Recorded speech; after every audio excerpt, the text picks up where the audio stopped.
Are you going to Madrid with your kids or even toddlers? Well, congratulations. You've clicked on the right video. So there are plenty of guides out there for a family trip to Madrid. But here's our experience with our 2-year-old toddler for the first time.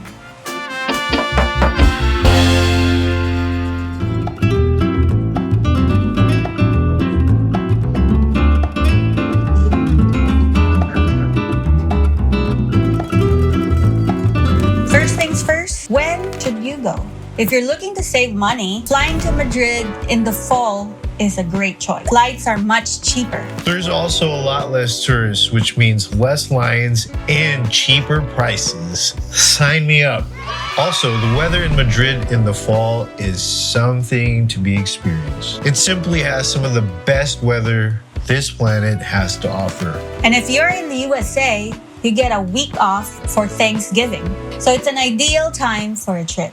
So where do you stay? To save money, we decided to stay a bit outside of the city center for the first 2 nights. Hello, welcome to our hotel. This is our room. We got a free upgrade from Hilton. We thought that the 10-minute Uber ride toward the city center would be worth the savings. On our last night, we treated ourselves by staying at the heart of Madrid. Then we realized we should have stayed in the city center to begin with.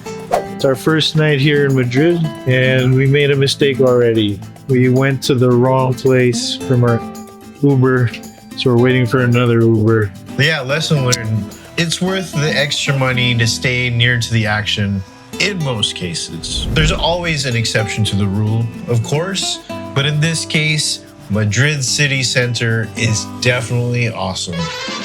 Getting around with your toddler, we mostly used Uber while we were far from the city center. And we got a seatbelt vest for our toddler to avoid lugging around our car seat. We can't fully recommend this product, but there might be a different product out there that might be a better option. We'll keep an eye out and we'll let you know. Walking around in Madrid is very common, so having a stroller with a reclining seat is a game changer for nap time. Our lightweight foldable stroller was perfect. It allows our toddler to nap comfortably while we continue to explore the city. This feature is definitely a lifesaver. It lets you enjoy sightseeing while your kid can take a 3-hour nap.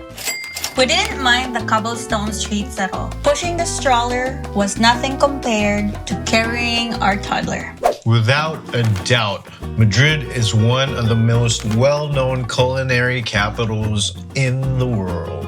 And just because you're traveling with little kids doesn't mean you gotta miss out on the amazing food that the city has to offer. When in Madrid, you and your family have got to check out OG Chocolateria, that is San Ginés. They've been serving Madrid's most popular breakfast combos for over 125 years, which is chocolate and churros. We only had 3 nights in Madrid, but as you can see, we had a ton of amazing food. It was a Saturday night, so we went right to the heart of downtown Madrid, to Casa Abuelo. Oh, there you go, my favorite. That's the best part that happened. Here come the troubadours. So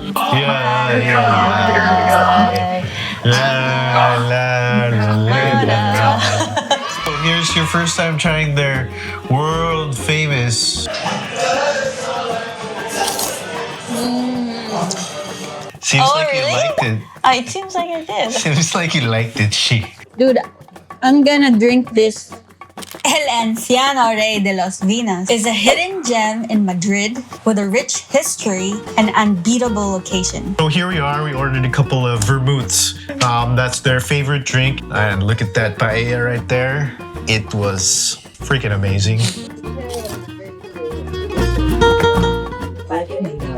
That right there is their specialty. They call it regalitos. Regalitos means a little gift. Mallorquina. When you get there, you gotta try their napoletana. There are 2 flavors, the chocolate and the crema. The chocolate was good, but this is what you need to get.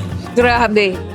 Like Uber sarap. And we recommend the crema. When in Madrid, you will hopefully find yourself in a night out, going from tapas bar to tapas bar. We went to a couple of tapas bars that our new Madrileño friends took us to. The first one was Bar El Rocio. Their specialty dish is the mejillones a la marinera. It's mussels sauteed with garlic and olive oil. Then they give you this fresh bread that you dip in the sauce, and it's just really, really good. People on Yelp say it's the best mussels in Madrid. Next up on our Madrid tapas bar tour is La Fragua de Volcano Tavern. First, we had the paella, and I thought it was absolutely stunning. You'll definitely love the vibe of this spot. So be sure to stop by for a tapa and a cerveza. Another thing we definitely recommend you do is go to a trip to a nearby medieval town. Madrid is surrounded by historic and idyllic cities. We took a quick day trip to Segovia, which is about an hour away from Madrid.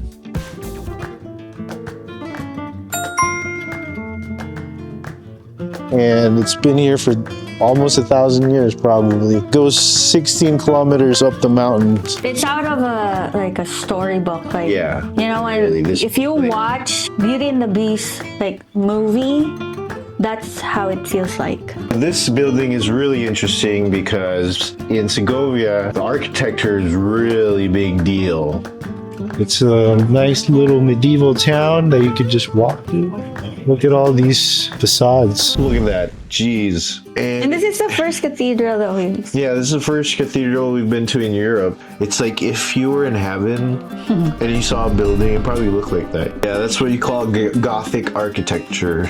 Everything points toward the heavens. And then once you get inside the cathedral, you're like, what? You're in a different planet. Every bit of it is just stunning. And it's so cool, you can even see like the marks where they would cut the stone with the chisel. So that's the pulpit, and that's where the priest would say his sermon. This is all the sheet music to the songs that they would sing in the mass. How cool is that? So this is the Alcazar of Segovia. It was the main palace of the Castilian kingdom, and they had 22 kings. This is around 300 years older than that cathedral we went to. will not mind experiencing this. Izzy really enjoyed seeing the horses and just the idea that, oh, I'm in a castle, and he loved it. Like, Yeah, he loved being in a castle.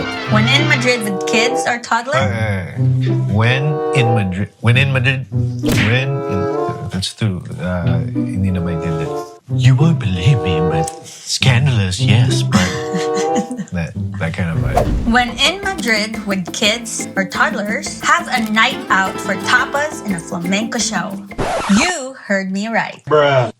You see, in Spain, siesta culture is very much alive and well. That means people don't have dinner till around 9 to 10 p.m. Yeah, it's quite common to see families with little kids at restaurants at 10 p.m. having dinner. After a hearty Spanish dinner, check out one of the many flamenco shows for an immersion in Spanish music and dance. We were quite privileged to attend a flamenco show at one of the oldest surviving flamenco tablaos in the world.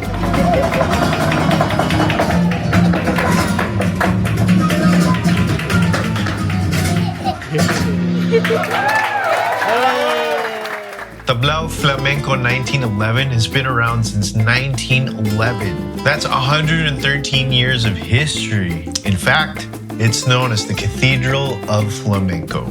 Luckily, Izzy loved the show. Results may vary though. Flamenco is the music of the gypsies of Spain. They can trace their ancestry to India, actually. They have Indian ancestry, and they ended up here in Spain, maybe 1,000 years ago. We were also lucky enough to make friends with the local family. Our opinion, making new friends around the world is the best part of traveling. Don't you agree? We met Tatiana and her daughter Monse when we needed a table to share. You know, they were so friendly, they invited us to go with them for a night out at tapas. When you're in Madrid, you've got to enjoy the architecture. I've said it before and I'll say it again. Spanish architecture is some of the best in the world. Walking around Madrid is definitely a treat. Make sure you're enjoying all the architecture and don't take it for granted, especially when you're walking around with your kids. Check out the many plazas. Madrid is full of these little city centers, each with their flavor of their own. The main one is Plaza Mayor. We definitely recommend visiting Plaza Mayor earlier in the day. We got there a little bit late, so most of the shops were already closed. But it's still a definitely must-see spot in the heart of Madrid. This historic square was once the center of old Madrid, and it's just a short walk from another awesome plaza, the Puerta del Sol. Plus, it's super kid-friendly with plenty of space for them to run around, and they even have mascots everywhere. Kind of like the ones you see on the Hollywood Walk of Fame. Perfect for a family visit. Puerta del Sol, which means Gate of the Sun, is actually my favorite plaza. It's where you'll find the famous Madrid bear statue. And it has some of the best shopping in Europe. All kinds of boutiques and restaurants are all over, like an outdoor mall that runs through the city. Pretty cool. And it feels like all roads lead to here. You can definitely spend the entire day just exploring all the shops, bars, and cafes. It definitely gets crowded here, so definitely beware of pickpockets and pushy vendors. Don't even look at the vendors because they'll take that as a sign that you want to buy. Say no, easy. No. So, should you take your kids to a museum? Yes. Madrid is known for having some of the most famous works of art housed in some of the most beautiful museums. Unfortunately, if you have little kids like this boy over here, just go ahead and skip the museums. And as you can see, we guarantee it will not be a good experience for either of you. First of all, little kids won't appreciate it and they'll just get quickly bored looking at the art. There's definitely kids museums and different play places around town that you can take your kids to, but we really don't recommend you going to those because those are going to be the same everywhere you go around the world anyway.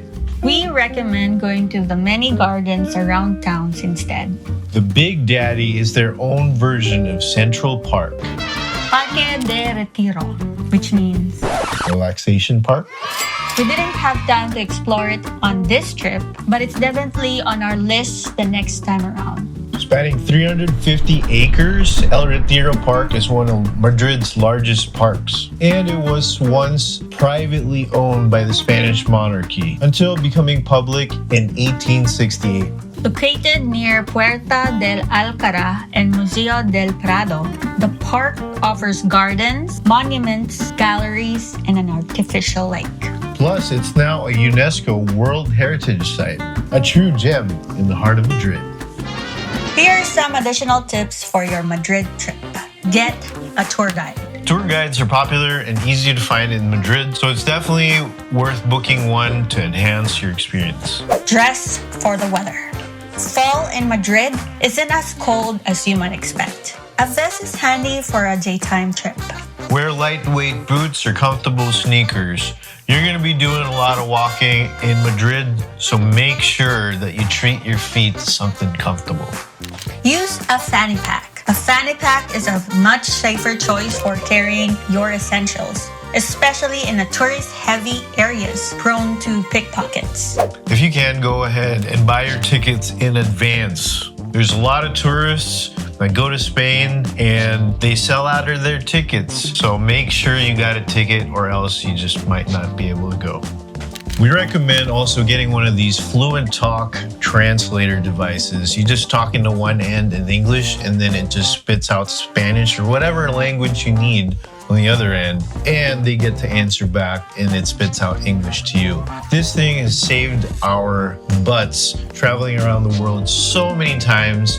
We even made, like I said, we made friends with them speaking zero English. Link in the description where you can get this Fluent Talk translator device.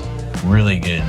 the holiday lights. If you're visiting during the holidays, don't miss the beautiful Christmas lights. From late November to January, towns and cities light up with festive decorations. A wonderful sight for families. Madrid turned out to be a fantastic family adventure, even with the toddler in tow. It might not be the land of theme parks, but our little Izzy had a blast, especially exploring the real deal castles. So don't hesitate. Madrid is definitely worth the trip, even with little ones. Thank you for joining us on our ultimate family guide to Madrid. Don't forget to enjoy, eat a lot, drink a lot, just have fun. Go ahead and click on this video right here where we eat at some of the best spots where you can take your family to. If you made it this far into the video, go ahead and hit that like button. Subscribe for more Family Day Off. Chowza!